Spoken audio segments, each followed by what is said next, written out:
Computer. Okay, so hello everyone. We're going to do this session on systems innovation and the European institutions. With me, I have several consultants from Sweden, Belgium, Luxembourg, and we're going to cover this very complex topic. This is going to be an informal discussion, but maybe what I should start doing is defining what system innovation is. Okay. First of all, there is the notion of system thinking in systems. Okay. Then there is the notion of innovation. So how do we apply system thinking to innovation in the scope of complex systems? And of course, organizations like the European institutions are definitely talking about complex organizations here. And one other aspect of the definition of systems innovation is that here we're talking about societal change. We're not talking about like making just like one single organization a little better, or more effective. We're really looking at system innovation within the scope of this alignment that many of us are familiar with. Is like it has to be good for me, it has to be good for the organization, and also has to be good for the planet. And then, because we have Julie here, who's been working for the institutions, maybe you want to say something about describing what the institutions are, and of course, others are welcome to pitch in. So thanks, Stephen. You introduced the EU system as a quite a complex system. So let me explain a little bit, try to make it clear for you. So the EU system enables 27 member states to achieve common intentions, common goals together.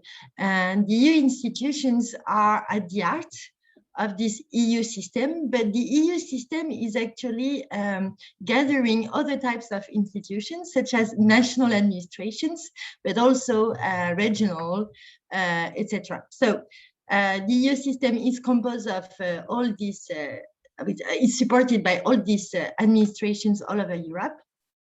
And of course, we understand that the purpose is to achieve common goals on topics such as digital, health, of course, or other topics such as maritime affairs, climate change, etc. We have 5 institutions, EU institutions. The Parliament, the EU Parliament, the European Parliament, sorry, the European Commission, which is the guardian of the treaty, and also has the power to create initiatives. The Parliament is, of course, representing the citizens, and we also have 3 other institutions, a bit less known, I would say, which are the Committee of Regions, the Economic and Social Committee, and as a 5th institution, we have the Court of Justice. Am I right? And the Court of Auditors. And the Court of Auditors, yeah. And we have a seventh one, I think, but we all EEAC, probably. Yeah, exactly. Yeah, no, that Excellent. I mentioned already. I think there's a 7th one. Anyway, let me just check that we covered everything. I talk about the external services. Are they apart from the institutions? Yeah. Yes.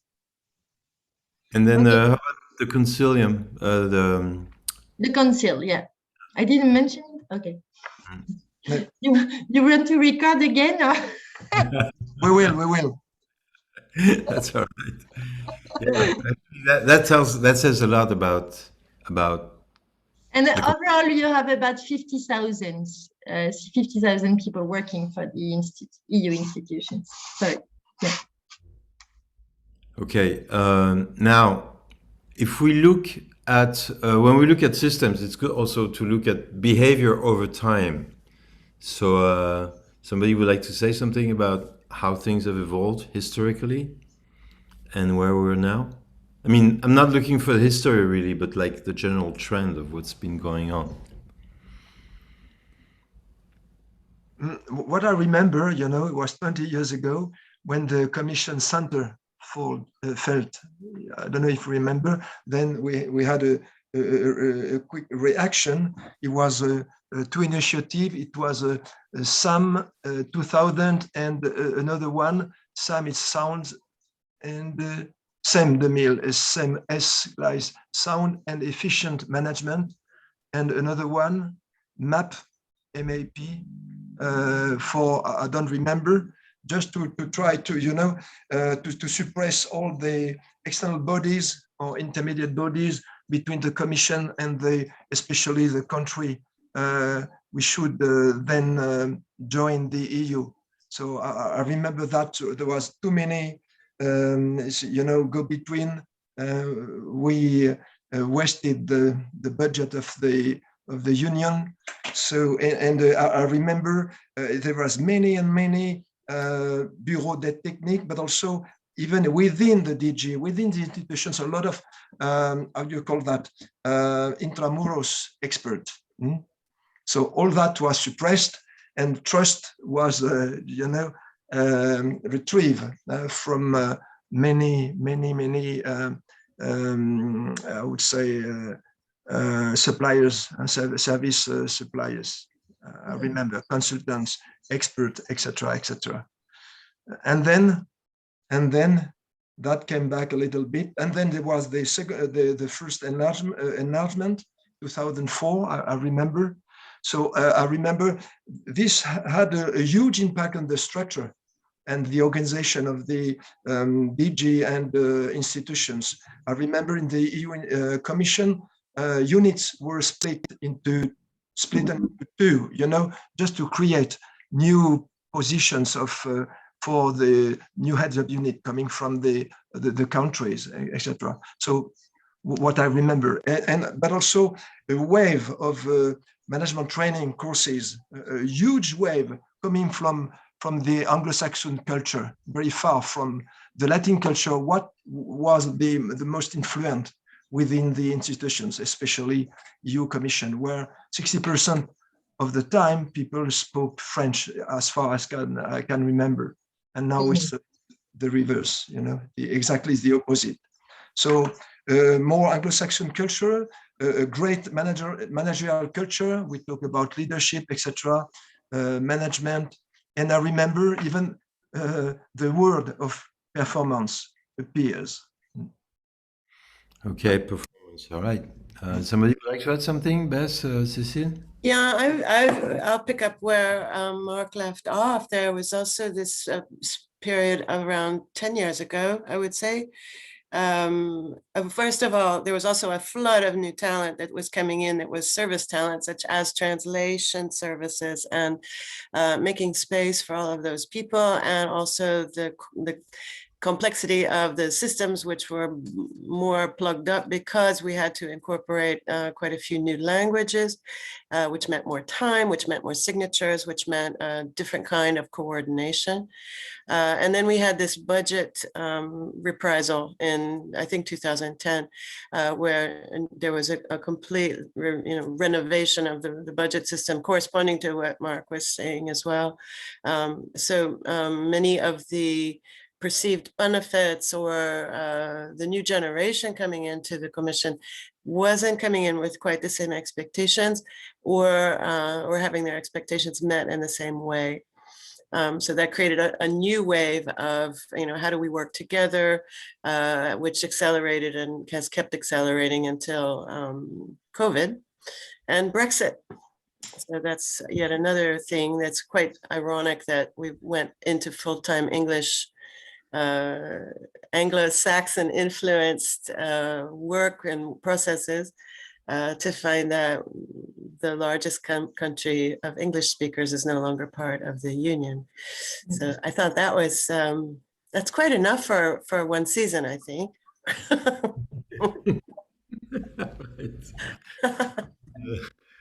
Cécile, Egle, would you like to add something about your perspective from how things evolving? Not perspective as such, but questions, because Marc made a kind of historical and Beth made a kind of historical path.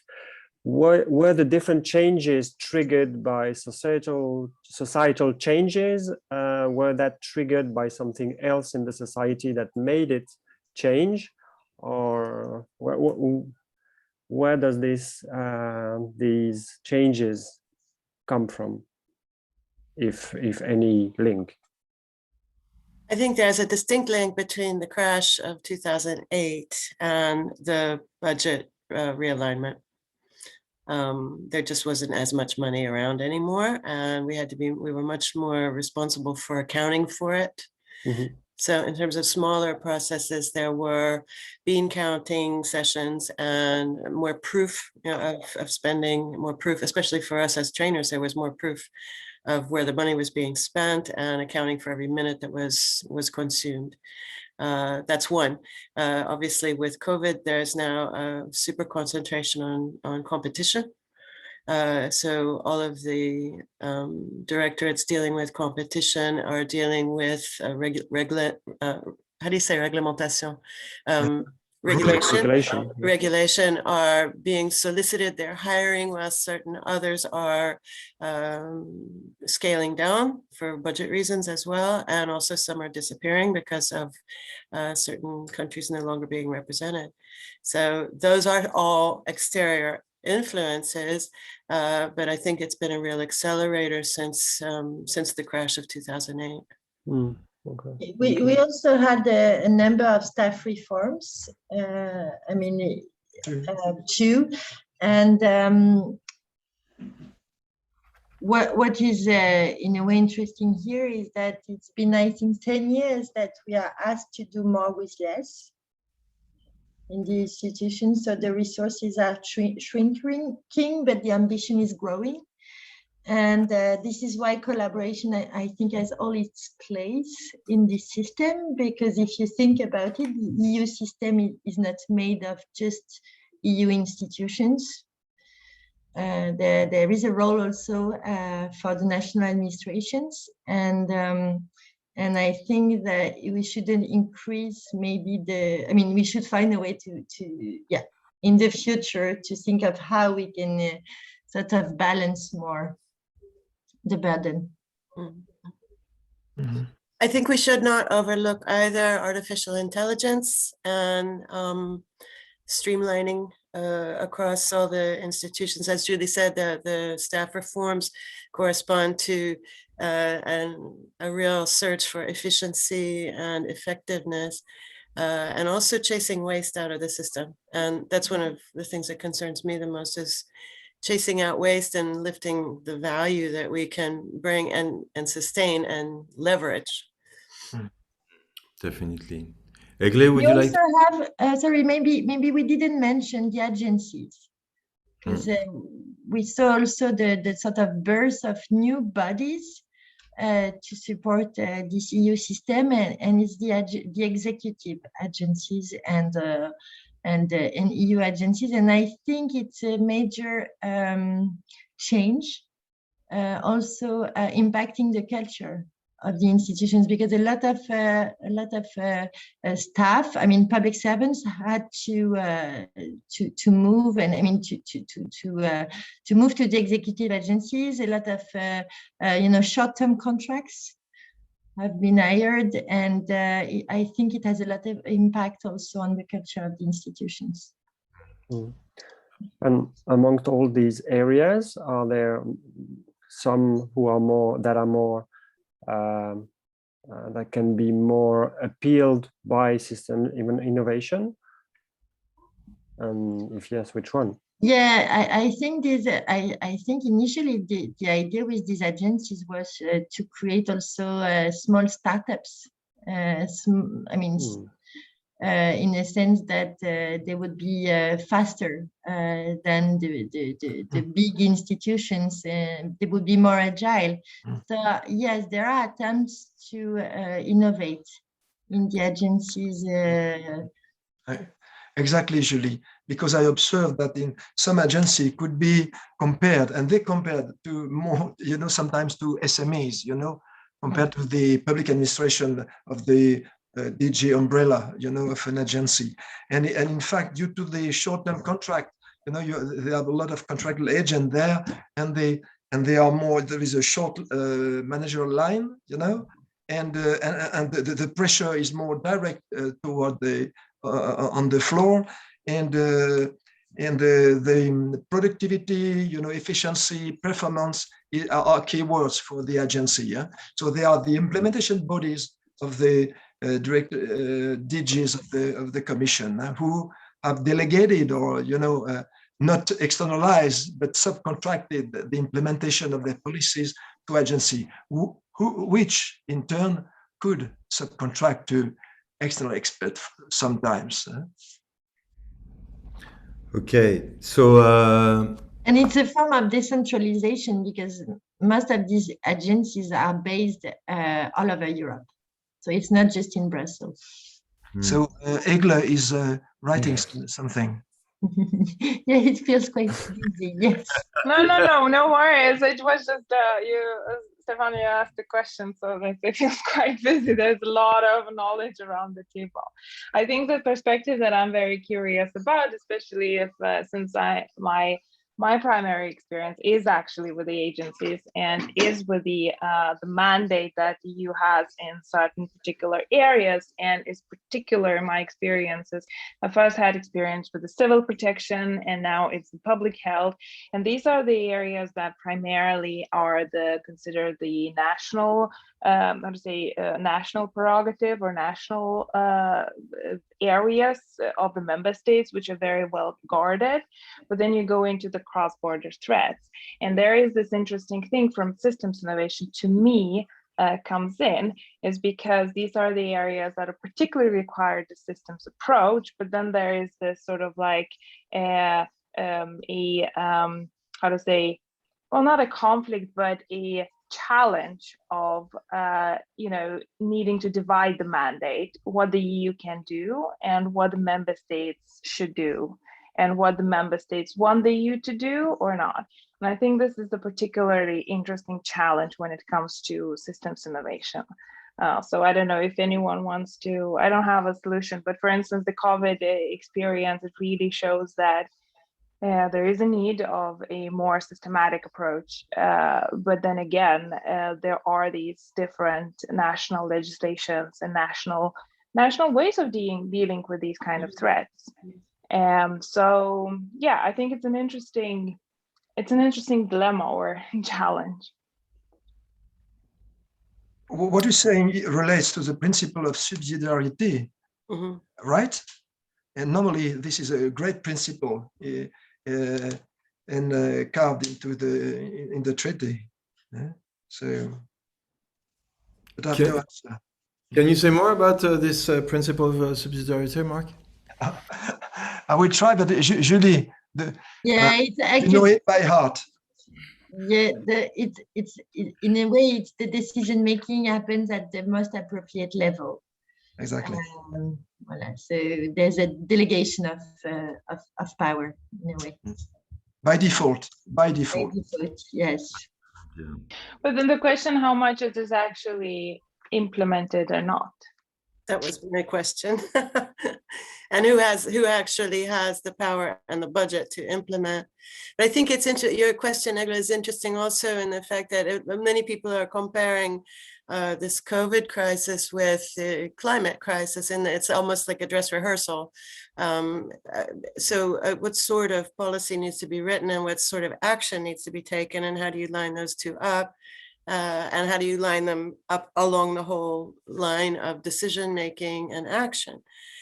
So in terms of, and I'm sure that the great thought leaders in Europe are busy trying to figure out, examine where to put the energy at each of those levels. But I think there could be, obviously vested interests. We've seen this very much with the market conflict around COVID, that some markets are opening up faster because they just can't survive if they don't sell their products. but then they lose their population to a disease. So there will be varying levels of that across all of the European countries. So I think I don't have an answer to your question, but I think it's clearly a combination of action and policy, and then demonstrable small chunk success.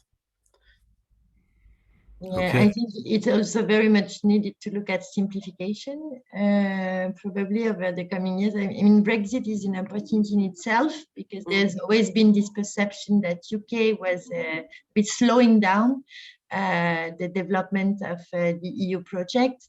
So now that there are partners, external partners, maybe there's an opportunity to look at the treaties and maybe simplify, because it's you know, it's a project that has been built with consensus a lot and compromise, and it lacks a bit the ambition that such I mean, everybody agrees that Europe is very much needed, that the EU project is very much needed, you know, in a multilateral world with you know, big threats with China and Russia, and I think that in a way it would be beneficial to take some time to look at increasing the ambition and simplifying as much as possible, because you said it's a bit busy. It's a bit busy, yeah. So if I Everybody wants to defend their interest and power, and so it's really not working as smoothly as it should. Yeah.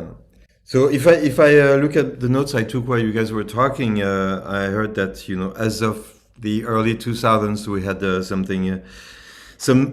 some trust issues. The trust level started going down inside the institutions, but also from the outside. The complexity levels started rising quite a lot, you know, especially in 2004 when you have all those new countries. There was also this notion that over time there was less budget, but there was more work to do. And then the motivation, because of the new contracts, work contracts, started going down. And people started wondering, how do we work together? New ways of working. And as you said, Bess, earlier, you know, with COVID, it became like a big issue. By the way, you know, if I tell a personal story, I remember like at the end of last summer, as a consultant, we started talking to the guys over there, and we started saying, maybe you need our help now to make sure that people know how to reorganize themselves. And basically, you know, the answer was, it's okay, you know, we can handle it. And now, since the beginning of the year, they are telling us we really need help, you know. And I kind of feel like, you know, the fireman, you know, who said last few months ago, maybe you should take care of your fire hydrants and so on. And now they come up and the house is burned down to the ground. So that's something also that we see, because if I connect also to the notes I took, it feels like everybody wants to go in one direction, but that's also something that you see in system thinking. And then it goes into some kind of black box, and then the system goes into the other direction. And there's one question actually I'm asking here, is why is EU here really at this point? At this point, huh? It's still, I mean, I might answer here that it is clear that the member states have a lot to benefit from better harmonization of their rules. If you think about, you know, just the need to travel, to sell, I mean, to do trade within the EU, and also to make sure that there is a kind of fairness with trade outside the EU for all its member states. So there are many benefits. We see with this COVID crisis that there's a benefit. There would be benefits in you know, mutualizing health as well. That health becomes one of the dossier of the EU, and not under the leadership of the national administrations.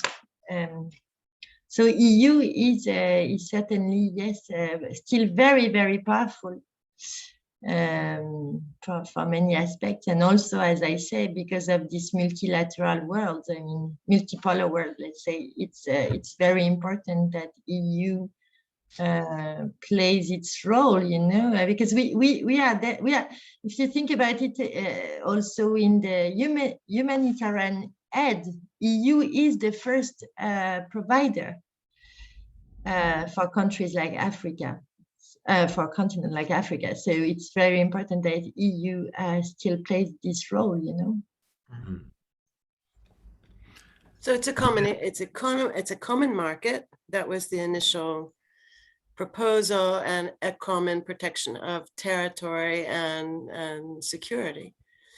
And that those needs haven't diminished, they've grown, I think. And also the notion of, as Julie mentioned, you know, how do we negotiate with the rest of the world? And also, as Julie mentioned, people are moving around a lot more than they did when the European community was originated. So what do you do when people show up in your territory? We have to have some form of oversight of who's coming, when are they going? Are they sticking around? Do we have employment for them? Can we provide the health benefits that they expect? All of those things are in constant evolution and have accelerated over the last 10, 15 years. Yeah, and at the same time, we also have the image of Europe, especially in some countries, which is going down, becoming quite negative. And at the same time, as you said, Europe is very much needed.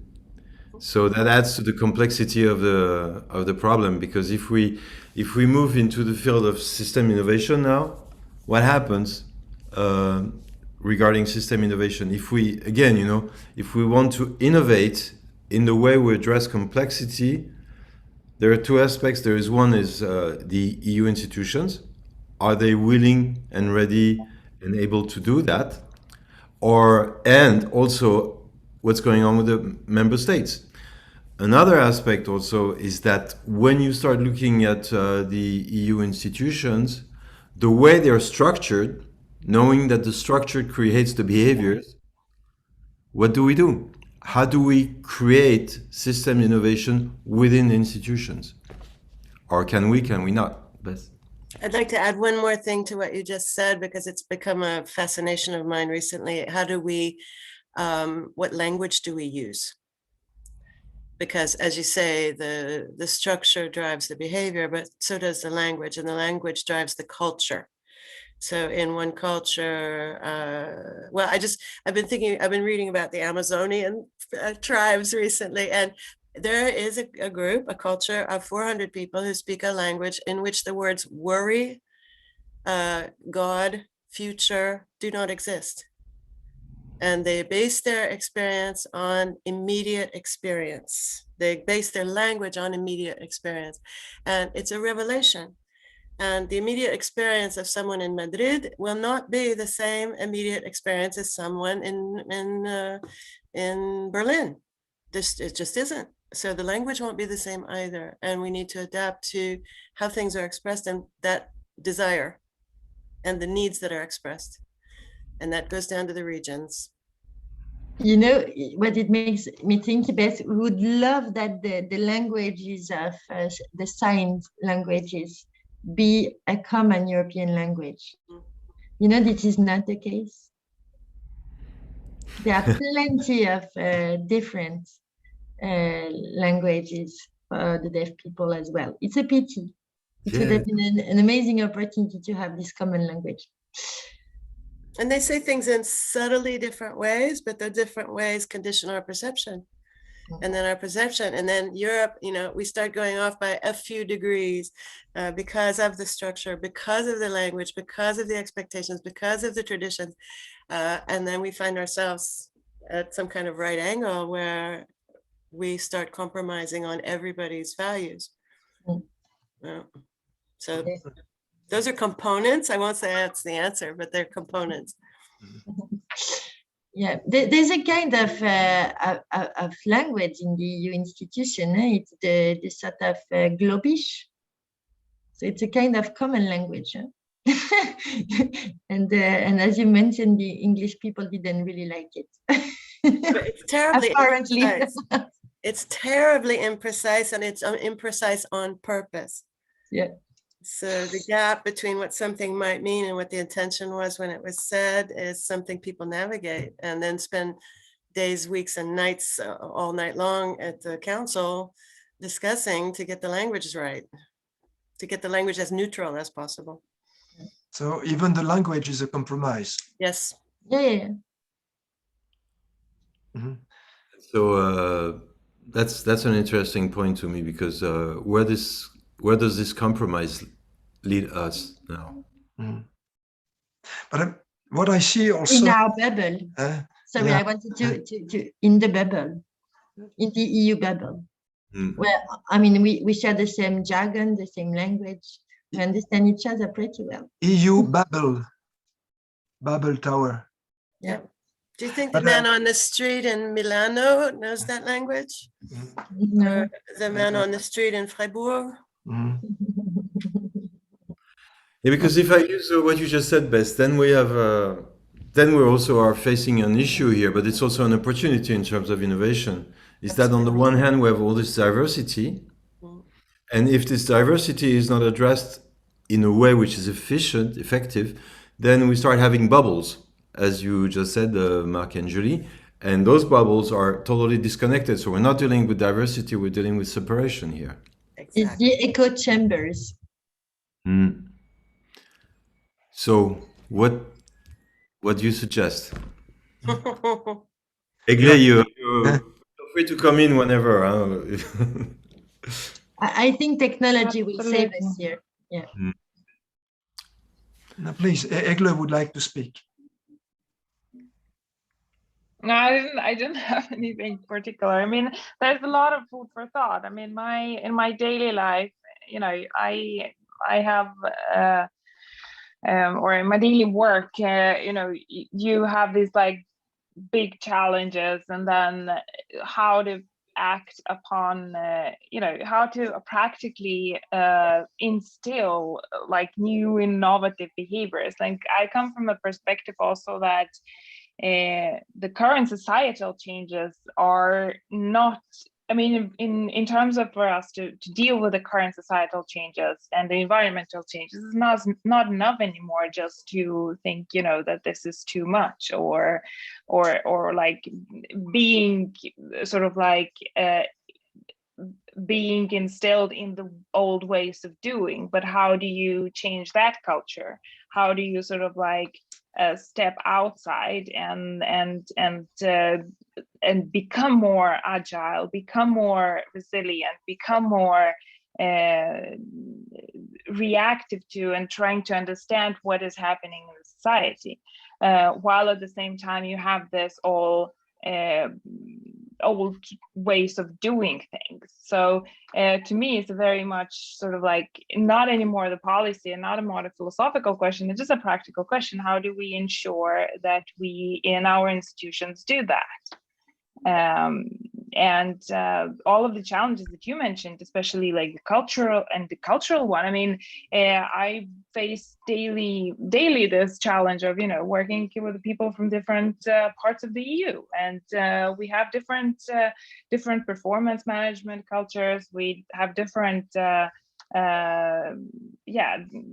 different languages, different everything different. And how do you, you know, find that effective way of, you know, working, you know, dealing with the upcoming challenges. So so to me, it is very much about the question about practical, like how do you move forward in the best way? And the interesting thing that recently so in our work, we are starting like trying to sort of like identify what are these enablers for us to be more like innovative or so on. This is super difficult thing to find out, but when you sort of like try to understand what drives your behaviors, what drives your behaviors that perhaps stifle innovation, and how to change those drivers into something that would actually enable. That would maybe be a way forward. Mm. Mhm. Yeah, when I hear, with sort of how the structure, can enable the change that we want to see, immediately in my mind, I see the structure blocking the energy, the creative energy, the innovation. And what we have to do is unleash the energy. And how can you unleash the energy? But you look at each barrier and you just make sure that they are removed. And be they people, processes. I love processes. I started my career on processes, but okay, what I observe, and I'm obsessed by that, by the layers of control. So if we want to change this, you are facing a double culture, and it's very paradoxal. On one way you have the culture of control and accountability, very strong in the worst meaning of the word, and on the other way we talk about there is a managerial culture, at least delivered in the training, transferred in the training courses, which I trust your people, trust their competencies and their skills, delegate, empower, etc.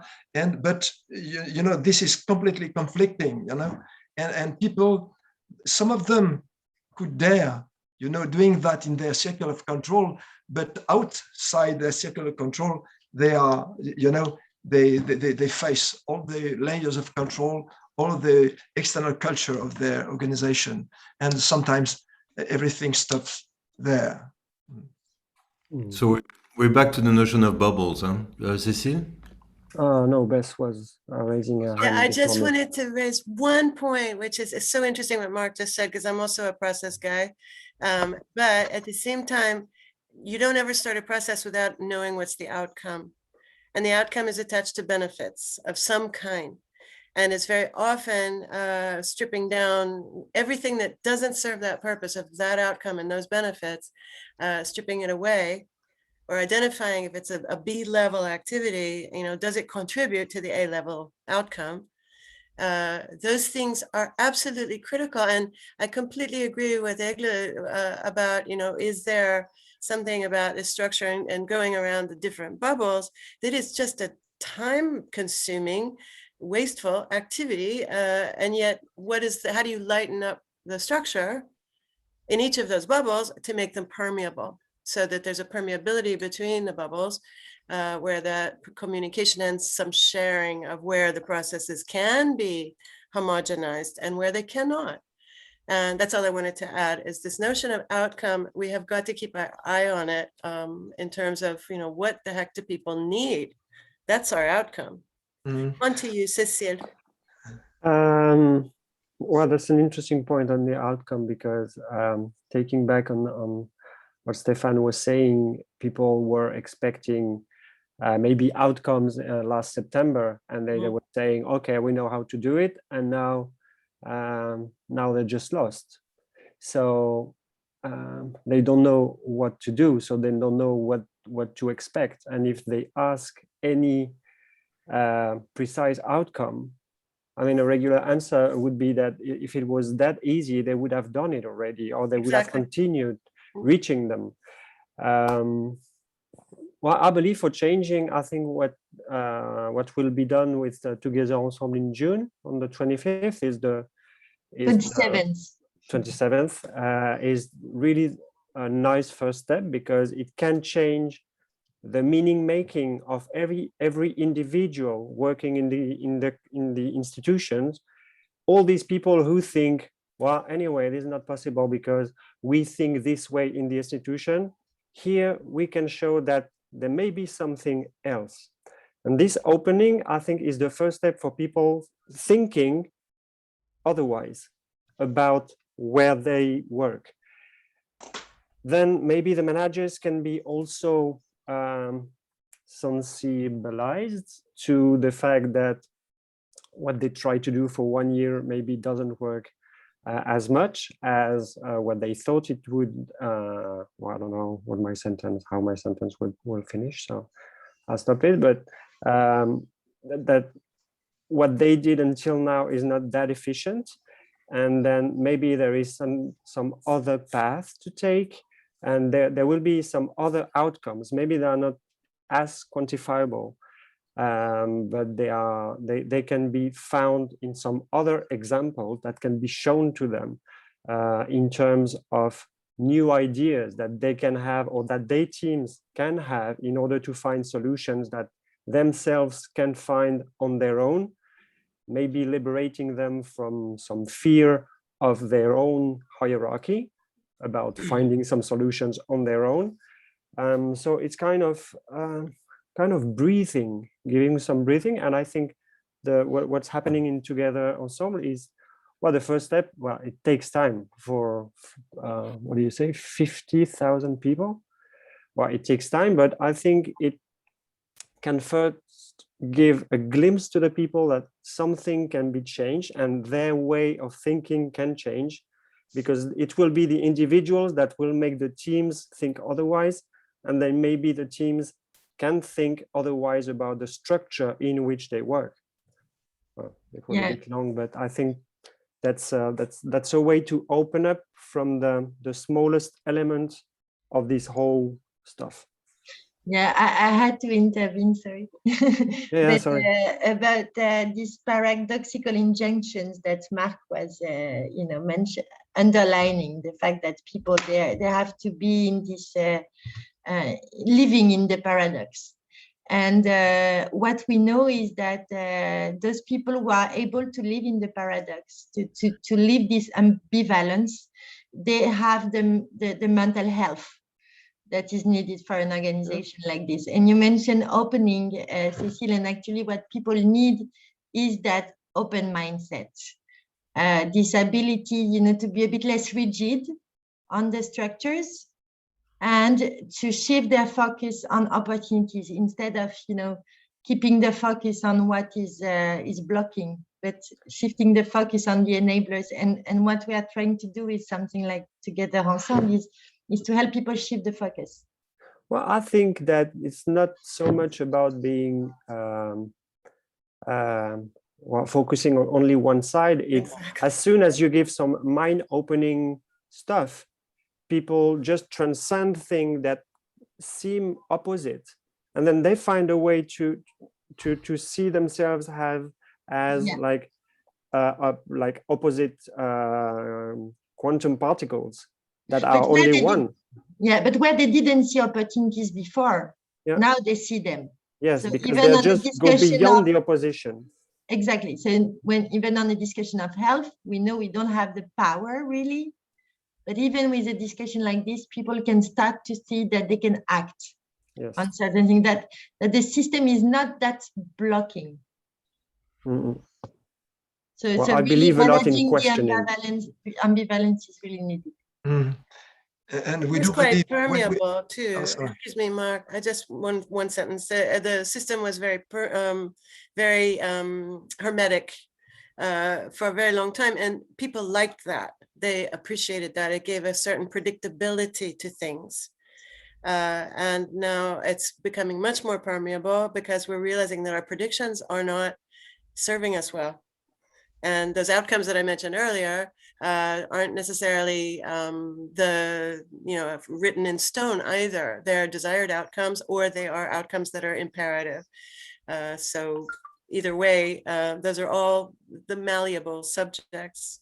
Marc, what were you going to say? Can I just ask a question to what you were just saying? From my experience working with professionals, there's a difference between feeling comfortable in predictability and feeling well because people have the impression that they expanded their thinking by maybe letting go of this predictability, but seeing above the mountain. Mm-hmm. So, or admitting at some point that the prediction is not a useful prediction at all. Yes, well, there's a kind of energy hurdle that you have to help them pass above. But I really believe in that. Yeah, sorry, Mark. No, that's okay, but because I was also thinking, I hope system thinking, you know, but I've worked a lot about processes, etc. And I realized that we cannot summarize, you know, or reduce a system to only a macro process, you know, as a sequence, etc. And on one side, you know, people need stability, aspire to stability, you know, because that reassure them, and so procedures, modus operandi could help them. And on the other side, we need a lot of agility to adapt to the evolution of the external environment, as you know. So this is also another paradox, you know, between stability and that provides a structure, provides stability, and the agility we need absolutely. Otherwise, we lose the ground. And I was thinking about that. All the processes I have analyzed and optimized, but it was a poor, I would say, a poor way to see or consider an organization from within. But that helped, of course, but it's too stable, you know, too rigid, and of course, okay. I think we're having a tendency also to be very binary in the way we're talking to each other right now. It's not either or, it's where do they complement each other? Where do you have an open system and where do you have a fixed system, and where any business does that somehow. And the ones that succeed are the ones that have the most flexibility between negotiating open and fixed. And it seems that we need to probably incorporate that into our language as well. Of course. Yeah, you're right. And I wanted just to react quickly on the predictability base that you mentioned. I think the fact that citizens were not that involved in a way into the work of the EU system, let's say, it was easy in a way to see everything as a success in-house. But the more we will involve citizens, the more transparent we will be, the more difficult it will be to look at our outcomes as successful, because we will it's a bit like with the COVID, you know, finally Europe could play a role, you know, with the vaccine, and it was very visible. Before that, we didn't have the opportunity to be that visible on the European scene, you know. And of course, the vaccine has been, I mean, at least for the French people, 2/3 of the French population think that it has been a failure. And of course, we see now that there's improvement, but I'm just thinking that the more we will be on the lives of citizens, you know, on their daily life, present, the more we will be visible in their lives, the more we will have to change the way we do things inside. Because for me, the pressure is not that high at the moment to change. And that's why I'm a bit worried, because we had the vaccine, and it is perceived as a failure, at least by the French. And I don't see a lot of movement in the institutions. The firefighting you were mentioning, Stefan, I don't see it yet, at least at my level. I think we need to observe also who's fixing the criteria for successful outcomes. I didn't use the word success, I said outcomes. Yeah. And the idea of those criteria being also flexible, like you should say, you know, next Thursday we'll do so-and-so thing. Well, it turns out that Wednesday, one of the components of that thing is not available. So then you change those criteria and everybody may or may not agree about it. And that's when you incorporate who's fixing the criteria in the first place. Okay, Bess, but I'm just smiling, thinking about something that I read, like you know, a system is supposed to do what it does. What it does. I like that. So it's always a success.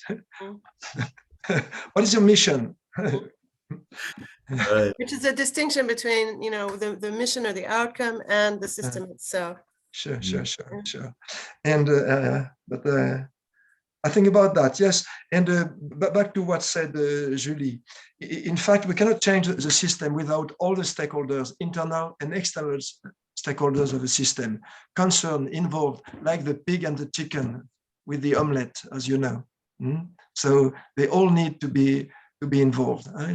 But it's valid also for processes, stakeholders, organizations, stakeholders, my unit, the stakeholders, and they are all internal, external stakeholders, expectations and needs and constraints. And you have to take, and that you start thinking, system thinking, when you consider that. And contributions. Yeah, to meet the expectation and needs of everybody.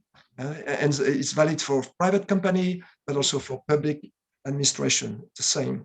And strangely enough, there seem to be less power battles with external stakeholders than internal stakeholders.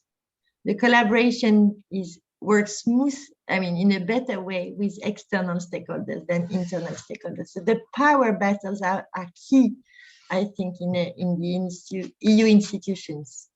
Key to look at. Okay, so we haven't mentioned internal wave, led by some people perfectly know, this famous, it was in 2012, this famous art of participatory leadership. Now it's a great community of internal, facilitators and coach, So Julie, what is it about, how many this people? Community? There are about 3,000 people trained, as I understood, and there's a core community of active people of around 100.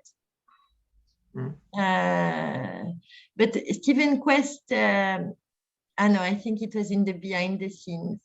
No, he mentioned it in the expose. Okay, but there's a perception inside the services that some of these people from the core community are more blockers than enablers. Oh, because they are sort of put aside, not really, I would say, complying with the culture of the house. So there would be, I've seen, and that's the reason why I did all this research about, co-responsibility in co-leadership, is because I think those people need to be trained. They need to be equipped with the right skills and mindset and behaviors, to do the leadership role properly. Okay. I'd be curious to see though where it slips into dogma, because I've seen examples of that as well. Okay. Where it has to become non-dogmatic. But I'd like to go back to one thing, Julie, you just said about power. And we all know power can corrupt, and it can corrupt the system, it can corrupt the reward system, it can corrupt everything.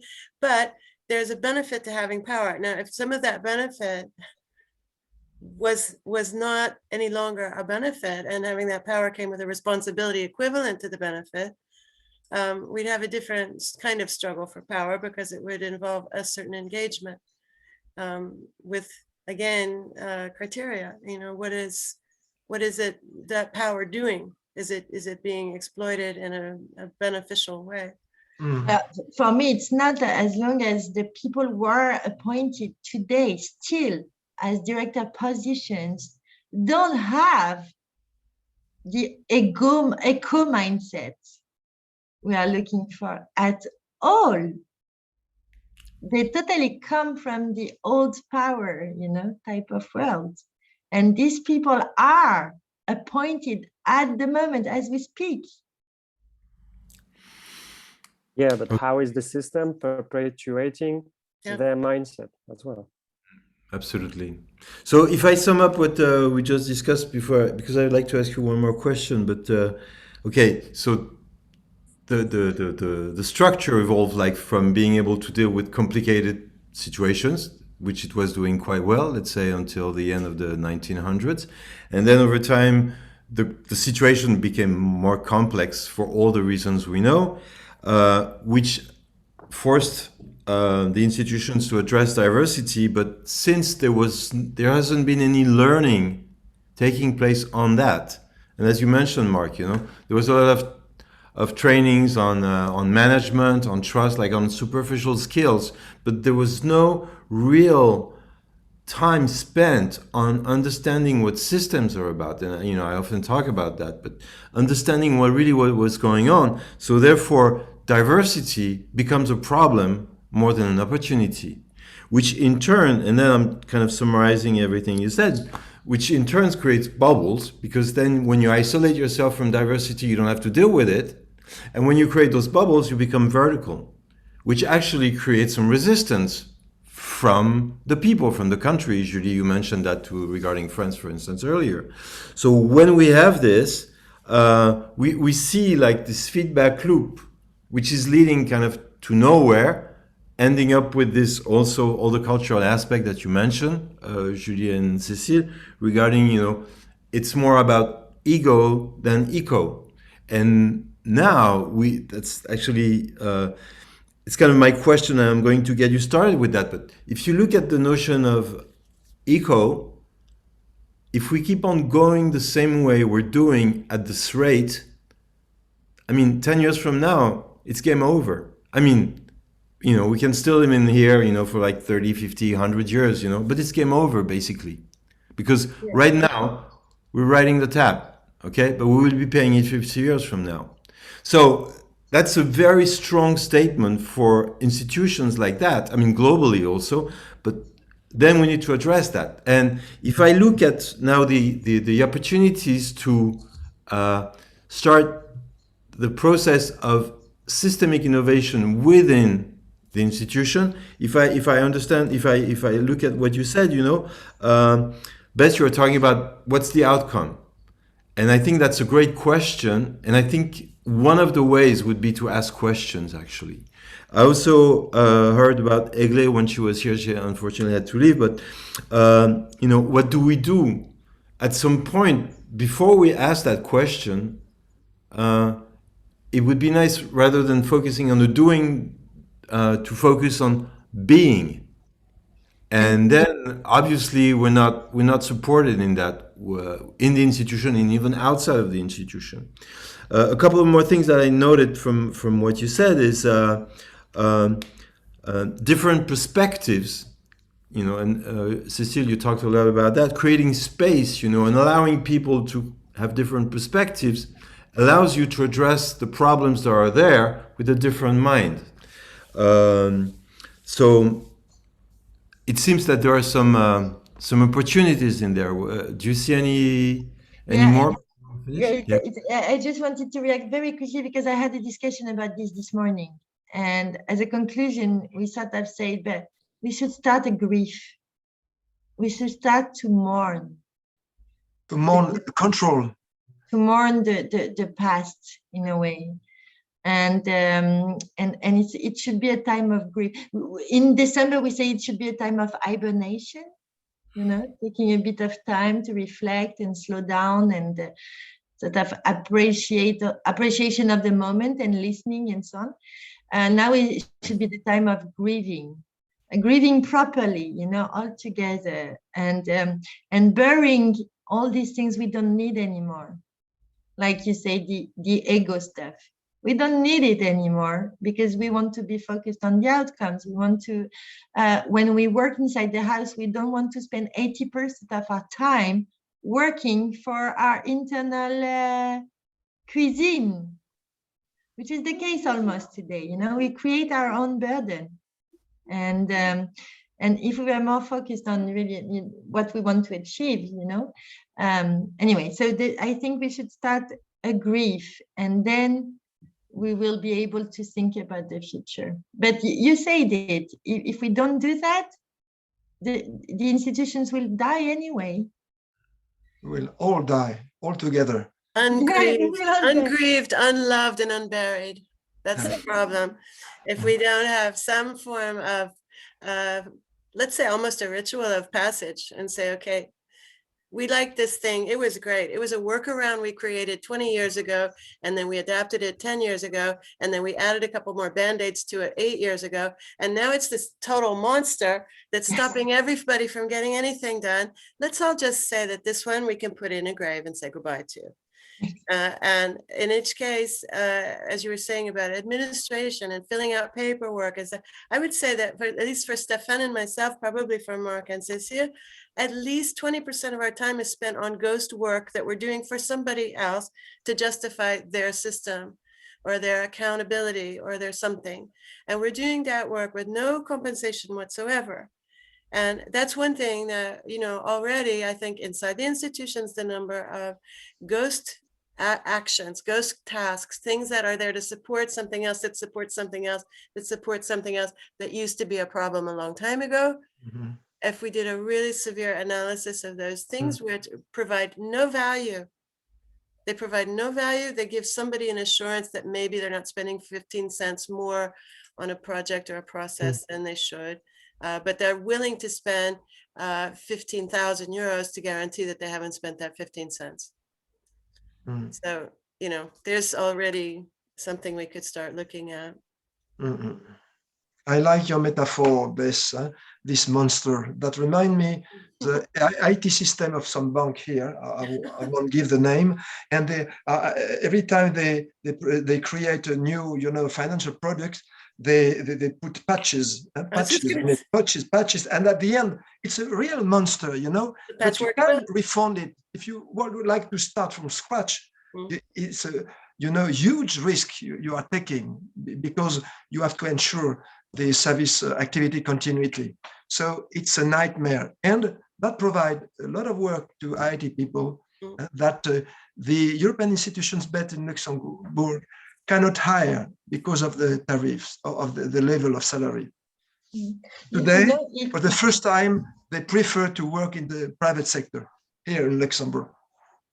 A few years ago, I was involved as well in the change in the institutions, and I was getting a bit frustrated. And I said, I think it would be a change if our institutions are hacked.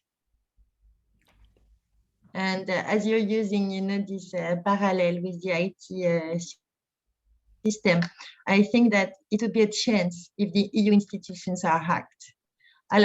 Ideally from inside, that would preserve part of the system, but I think it has to come from outside. I mean, because I don't see it happening today with this amazing opportunity that we had with the COVID crisis. I don't see any acceleration, really. We see a bit more voices, saying I want to be part of the change. What could be the trigger? I think that they're already talking about systems change, that people are interested, that they're coming to our workshops, that there is a buzz like there has never been. I think the trigger is already triggered. I think we might be a little bit impatient to see how long that takes, because there'll always be the early adopters who come and say, oh yeah, of course, that's what we need to do. And it's great. And we're going to change everybody's mindset. It does not happen in 1 year. And I think many of the triggers are there, Cecile. The whole conversation about planet is now commonplace, which wasn't the case, even 5 years ago. We were all worried about it, but the conversation hadn't really started. Exactly. And now it is. The conversation about how to deal with public health crises. Well, we've been accelerated into that, propelled into that at great cost. Wouldn't it have been smart to take the advice that the experts were giving us 15, 20 years ago about that, but we didn't want to spend the money on it, right? So I think the triggers in terms of mind processes and thinking and mindset changes, there are triggers in place, but I'd like to hear your opinion about what could be a trigger. I think what you mentioned about the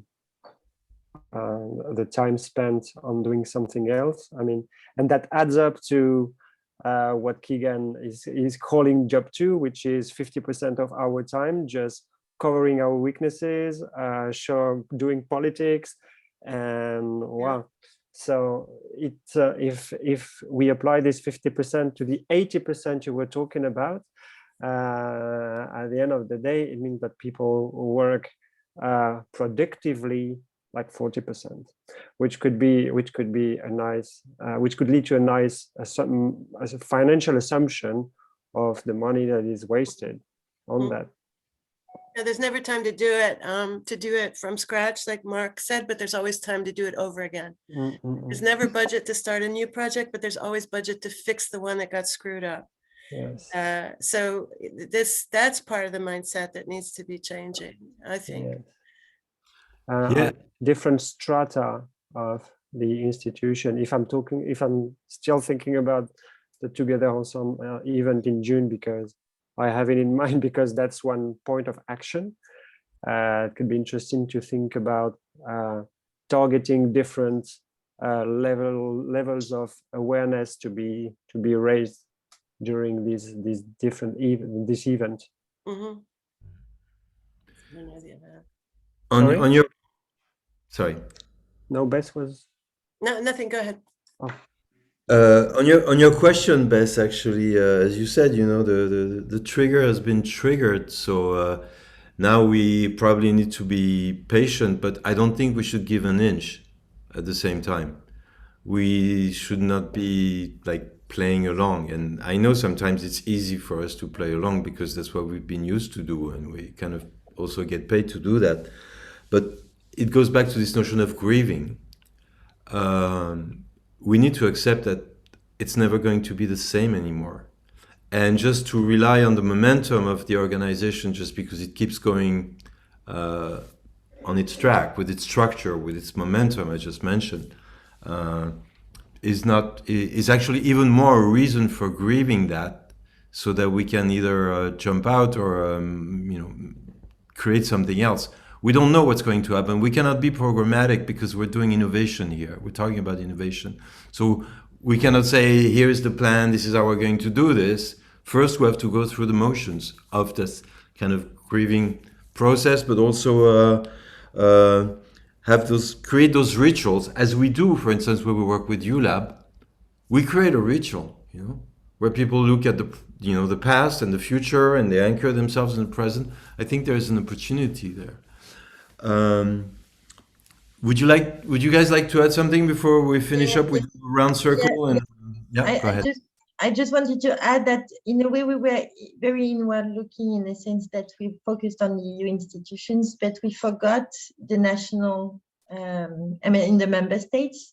And I think there are member states that don't support the European project that much, as we can see. And maybe it would also be interesting to see whether the EU with 27 member states is actually a good idea for the project. I mean, we can also question the project as it is now with 27 member states. So maybe does that mean that rather than thinking about 27 members, we should be thinking about the EU with 360 million people? Exactly. I mean, those people who want to be in. Which means that times are changing, yeah, definitely. Okay. Anything else you would like to add before we go around for final comments?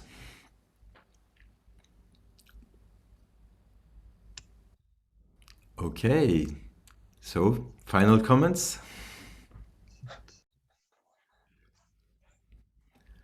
If you want, I can start. I've noted a lot of fascinating stuff, just having this conversation for an hour and 15 minutes or just above an hour, I found really a lot of hope in what you guys were saying, even though the image that was shown was pretty grim in a way, let's face it, okay? Let's not try to paint it green, as it's very often done this way. And for me,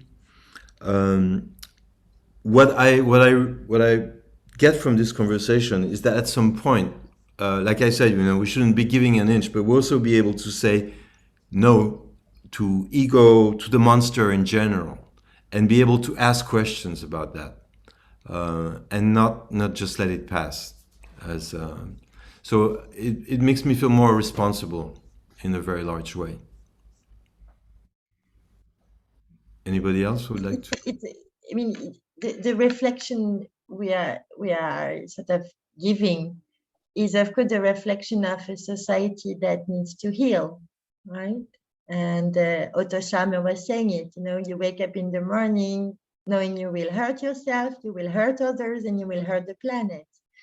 So we are talking about the institutions that have supported the system so far, and as you say, you know, perpetuated the in a way the wrong behaviors, but we were not aware that these were wrong behaviors. So now we are in this moment of we realize, you know, we are facing the truth, and that's why I think the moment of grief, just, you know, collective grief, would be useful. We want to bury all these things that we think we don't need anymore. And as you often say, you know, they create the problems that we want to avoid.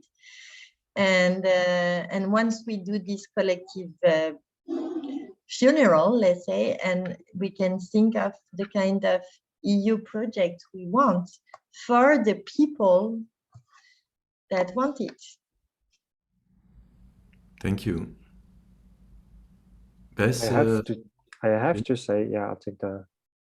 I loved the discussion, the conversation, the complementarity of our perspectives. The questions, I love questions, and the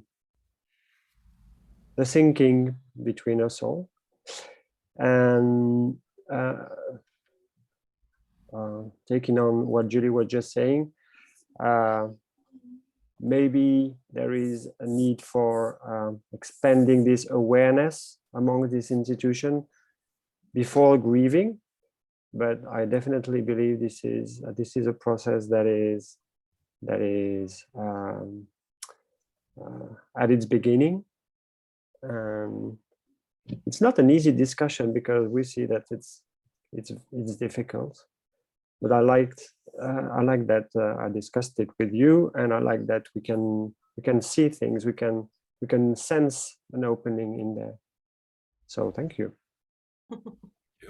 Okay, and so and for my part, I think before, you know, grieving for the loss of the past and our you know, past comfort, we have to let it go. And that reminds me the story of the monkey. Do you know this? That put his hand, you know, in a coconut through the hole, and to grasp rice, you know, and he has the fist full of rice, but he cannot retrieve the hand. So if he don't, you know, if he doesn't let the rice go, he won't. And people are coming, hunters are coming to shoot at him, and he doesn't let the rice go. So let the rice go. Let it go. Your ego, all the things you believe in, let it go. And well, so that you can welcome the what will emerge. Good, thank you. I like that monkey story, Mark. That's a good one. I think there's just to add to what everybody said, is there's also ambiguity is very uncomfortable, and we're in a phase of transition that's ambiguous and very, in many cases, you know, paradoxical. You know, one person wants this and the other one wants the opposite thing, and I think it's really time for us to perhaps be more responsible, as you said, Stefan, about accepting that ambiguity is part of life. We deal with it every single day. And, you know, you enter what I call the groan zone, which is this kind of uncomfortable spot where you're asking questions that either you don't know the answer, or you know that the person in front of you will give you an argument, or that you're going to start an argument between somebody else. And all of those minor discomforts we've grown accustomed to not dealing with because of systematization, predictability, you know, rigid structures, So we built all those things to protect ourselves from discomfort. And now we're even more uncomfortable. And we have, as you know, as Julie said, if we have to mourn that, we have to shed that in a way that is probably uncomfortable. And it's starting. And I think people are realizing it's like scratching a bobo. It's awful, but it feels so good, you know, because we're letting it go. And that's something we need to be very sensitive to amongst our peers. You know, who's in an uncomfortable situation? Can we reach and help them? Is there a way that we can help our clients? Is there a way we can help our colleagues? To acknowledge that ambiguity. Sometimes you just have to have it acknowledged. That's all that you need to have done, to say, okay, I see that. Now it's okay for us to grieve together. Thank you, Beth, just for reminding us of the need for care. And yeah, we didn't really mention the new, what we want, you know, what we want to see emerging. But care is certainly the thing we want to see emerge. Yeah. Great. All right. Thank you so much for this, what I found a fascinating conversation. I hope this will be useful for our viewers, and we'll see you soon. Thank you.